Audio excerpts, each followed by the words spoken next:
Assalamualaikum warahmatullahi wabarakatuh. Alhamdulillahirrahmanirrahim, teman-teman, kita masih diberi kesehatan sehingga kita bisa melanjutkan perkuliahan pada kesempatan kali ini. Perkuliahan kita pada pertemuan kali ini mengambil tema biodiversitas Indonesia. Jadi bagaimana keanekaragaman khususnya adalah yang ada di Indonesia. Oke, ada tiga pokok bahasan yang akan kita pelajari pada pertemuan kali ini. Yang pertama yaitu persebaran biodiversitas Indonesia. Kemudian yang kedua adalah pembagian wilayah dengan spesies di dalamnya. Kemudian ada flora dan fauna di Indonesia. Oke, yang pertama adalah persebaran biodiversitas di Indonesia. Jadi, mengapa Indonesia itu memiliki keanekaragaman hayati yang sangat tinggi? Gitu ya. Kita sering menyebut dengan istilahnya adalah mega biodiversitas. Gitu ya. Mengapa? Ada tiga hal penting yang menjadi latar belakangnya. Yang pertama, karena Indonesia memiliki wilayah dengan letak geografis yang diapit oleh dua benua dan dua samudra. Kemudian yang kedua, dia terletak di wilayah Katulistiwa, gitu ya. Kemudian yang ketiga, dia merupakan negara kepulauan dengan garis pantai 95.181 km. Jadi dengan ketiga alasan tersebut, gitu ya, Indonesia itu memiliki keanekaragaman yang relatif lebih tinggi atau relatif tinggi daripada negara-negara yang lain. Nah, kalau kita lihat bagaimana persebaran megabiodiversitas yang ada di dunia ya, megabiodiversitas yang ada di dunia itu bisa teman-teman lihat dari gambaran-gambaran warna biru tua yang teman-teman bisa lihat gitu ya. Jadi ada sebagian di Afrika, Pulau Madagaskar, Afrika Selatan, kemudian ada sebagian di wilayah Afrika Tengah gitu ya. Kemudian ada juga di sekitar Indonesia khususnya gitu ya, Indonesia, Australia, kemudian ada India, terus ada RRC atau Cina, terus ada di sekitar Amerika Utara, Amerika Utara, ada Amerika Selatan. Yang paling terkenal itu adalah Brazil yang memiliki biodiversitas yang relatif lebih tinggi atau biodiversitas yang sangat kaya ya atau sangat tinggi. Itu kalau kita lihat negara-negara lain yang juga memiliki keanekaragaman hayati yang relatif lebih tinggi. Kemudian ada ini biodiversitas di beberapa wilayah Indonesia gitu ya. Wilayah Indonesia itu memiliki karakteristik yang berbeda pada makhluk hidup di beberapa pembagian daerah yang ada mulai dari Sabang sampai Merauke. Jadi kalau kita lihat memang karakteristiknya beda-beda antara yang ada di Indonesia atau di Sumatera, kemudian ada di Kalimantan, kemudian kalau kita bandingkan lagi di Papua atau di Irian Jaya itu juga memiliki karakteristik yang berbeda-beda ini. Hal ini mengakibatkan karakteristik yang tersebar di Indonesia jelas ya. Jadi karena perbedaan-perbedaan itu nanti karakteristiknya itu tersebar ataukah dia itu terlingkup pada suatu wilayah-wilayah tertentu gitu ya. Jadi nggak memiliki kesamaan antara ciri khas dari wilayah-wilayah tersebut dilihat dari karakteristik makhluk hidupnya. Oke, mengapa bisa seperti itu teman-teman? Teman-teman, karena ada beberapa pembagian-pembagian wilayah yang dulunya memangnya asal muasal dari wilayah-wilayah Indonesia itu macam-macam ya. Jadi wilayah Indonesia seperti yang disebutkan tadi terdiri dari diapit dua samudra, dua benua gitu ya. Yang kalau kita lihat dari sejarah terbentuknya bumi itu ada yang namanya Pangea teman-teman. Pangea itu adalah kalau dulu kita sering menyebutnya adalah dataran bumi yang dia menjadi satu kesatuan gitu ya, satu kesatuan daratan yang sangat besar yang disebut dengan istilahnya Pangea. Oke, Pangea itu apa? Kita lihat di slide selanjutnya ya. Jadi Pangea itu merupakan suatu daratan yang dia membentuk daratan benua yang sangat luas sekali. Pertama kali itu dikemukakan oleh Alfred Wegener gitu ya, itu dia mengajukan yang namanya continental drift atau pergeseran benua gitu ya, ataupun pergerakan benua yang menyatakan bahwa benua-benua di bumi mengapung di atas lapisan batuan yang lebih padat. Dia berhipotesis bahwa ada benua super raksasa 300 juta tahun yang lalu gitu ya, yang dinamai dengan Pangea atau istilahnya adalah tanah ya kalau di bahasa Yunani atau seluruh bumi. Nah, bukti-bukti yang ditemukan bahwa memang dulunya itu adalah Pangea gitu ya, ada 3 bukti utama. Yang pertama itu adalah bukti fosil, yaitu ada sisa-sisa fosil serupa yang ditemukan lebih dari satu benua. Jadi ada fosil A misalnya, dia ditemukan pada benua Afrika misalnya, kemudian ada fosil A juga yang juga ditemukan di Australia, bukan Australia, Amerika Selatan, misalnya seperti itu. Kemudian ada bukti iklim juga, organisme yang tidak dapat hidup di daerah tertentu saat ini telah ditemukan fosilnya di sana, gitu ya. Jadi kalau fosil juga bisa menjadi bukti, dilihat dari fosil-fosil organisme-organisme yang tidak dapat hidup di situ di suatu tempat, tetapi dia fosilnya ada di situ. Berarti menunjukkan bahwa dulunya memang letaknya daratannya itu tidak di situ gitu ya. Kemudian yang ketiga itu adalah bukti tanah, yaitu ada tambang, batu bara, pegunungan dan lain-lainnya. Misalnya adalah pegunungan-pegunungan yang ada di Amerika Latin atau Amerika Selatan, itu mirip sekali ataupun sangat mirip dengan benua pegunungan-pegunungan ataukah dataran-dataran, baik itu dari struktur tanahnya ataupun yang lainnya, itu dengan Afrika gitu ya. Jadi kalau kita lihat bagaimana perjalanan pergeseran dari benua itu bisa dilihat dari gambar ini ya. Jadi ada gambar-gambar yang menunjukkan bahwa dari tahun 225 juta tahun yang lalu, kemudian ada 200 juta tahun yang lalu, kemudian ada 135 juta tahun yang lalu, kemudian ada sampai sekarang ya, sampai sekarang itu nanti terjadi pergeseran-pergeseran pada Pangea tersebut yang membentuk benua-benua yang ada di seluruh dunia sekarang gitu ya. Nah, bagaimana dengan pembagian di wilayah Indonesia khususnya gitu ya.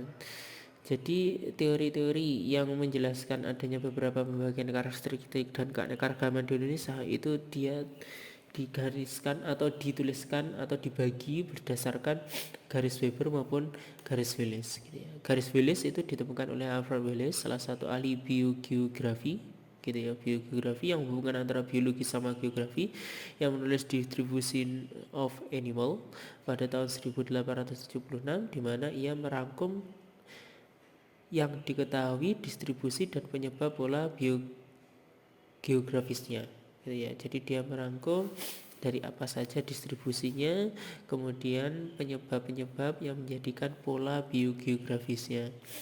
Garis Wallace adalah garis imajiner yang memisahkan biota oriental dari Australia. Biota oriental itu ya biota yang tengah ya, sama Australia. Terbentang antara Bali dan Lombok dan antara Borneo atau Filipina dan Sulawesi. Sulawesi adalah peralihan atau oriental dan dari oriental dan Australia gitu ya. Jadi Sulawesi itu daerah peralihan, nanti kita bahas daerah peralihan itu. Kemudian yang selanjutnya, fauna di Pulau Sulawesi itu tampak sedemikian khas sehingga terdapat dugaan bahwa pada ribuan tahun yang lalu Pulau Sulawesi pernah menjadi dari dua bagian benua, yaitu benua Asia maupun benua Australia. Jadi dilihat dari pergeseran benua tadi, Pulau Sulawesi itu dulunya itu diperkirakan dia merupakan separuh bagian atau sebagian itu memiliki karakteristik Asia, kemudian sebagian juga memiliki karakteristik benua Australia. Kalau kita lihat dari pergeseran-pergeseran daratannya gitu ya, dari 40 miliar tahun yang lalu sampai ke sekarang, itu kita lihat bagaimana pergeseran antara yang diberi warna merah dengan warna biru, karena warna merah ini adalah bagian dari Pulau Sulawesi atau bagian dari daratan Sulawesi yang merupakan dari daerah atau dari pembagian wilayah Asia. Kemudian yang biru ini adalah dari pembagian wilayah Australia gitu ya. Jadi kalau kita lihat nantinya saat sekarang ini merupakan istilahnya adalah mix atau penggabungan dari pemotongan ataupun potongan daerah antara Australia sama daerah yang ada di Asia. Kalau ini adalah fotonya Alfred Wallace tadi, kemudian yang ini adalah garisnya, garis dari Wallace yang membagi wilayah Indonesia bagian barat. Kemudian ada garis Weber juga. Garis Weber itu membatasi wilayah Indonesia bagian timur dengan wilayah Indonesia bagian tengah gitu ya. Garis Weber itu membatasi antara bagian timur dengan bagian tengah. Garis Weber merupakan garis keseimbangan satwa antara satwa orientalis dan australis yang menunjukkan kehadiran jenis satwa yang sama. Jadi garis Weber itu menjadi batas bagaimana di sini ada kehadiran kedua spesies yang sama antara Australia sama orientalis gitu ya. Garis Weber terdapat di tengah antara garis Willis dan garis Lydekker menggunakan dasar distribusi aves dan mamalia dalam analisisnya. Jadi, mengapa kok di sini ini kajian utamanya yang menyebabkan garis Weber itu ada di sini itu adalah kajian dari aves atau kelompok burung sama mamalia gitu ya.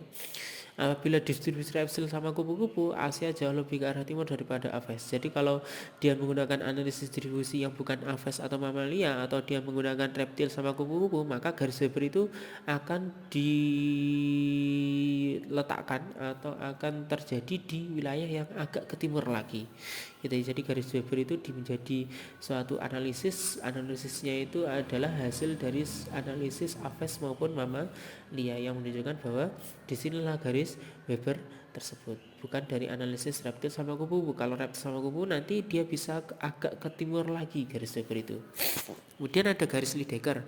Garis Lydekker itu adalah garis yang menentukan batas barat fauna Australia yang sesungguhnya. Jadi di sini di sini adalah garis Australia sesungguhnya gitu ya. Australia sesungguhnya itu artinya tidak ada campuran dari wilayah yang lain gitu ya. Jadi Australia sesungguhnya pure murni dari daerah Australis.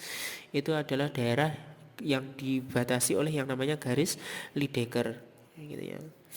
Hampir sama seperti garis Willis gitu yang menentukan batas timurnya fauna Asia.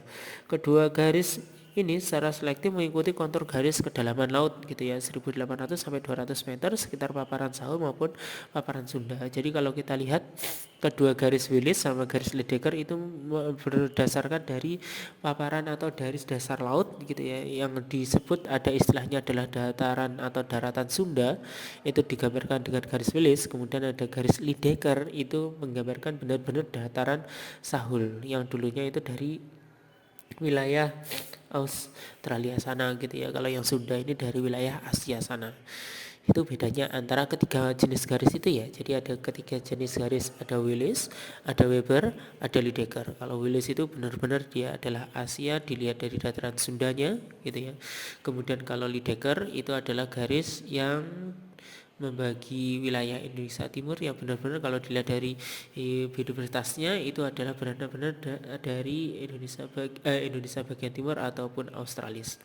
Nah, daerah yang terbentuk antara garis Willis sama garis Lydekker itu disebut dengan istilahnya adalah daerah Willisia gitu ya. Kalau daerah Willisia itu daerah yang relatif lebih luas daripada daerah yang dibentuk antara garis Willis sama garis Weber. Kalau garis Willis sama garis Weber itu istilahnya masih daerahnya lebih sedikit gitu ya. Tetapi kalau garis Willis itu bagian timurnya itu semakin ke timur, menjadi patokan adalah garis Lydekker bukan garis Willis. Itu ya. Jadi bedakan antara yang namanya Willisia, garis Willisia, ada garis Willis, daerah Willisia, garis Willis, garis Weber maupun garis Lydekker.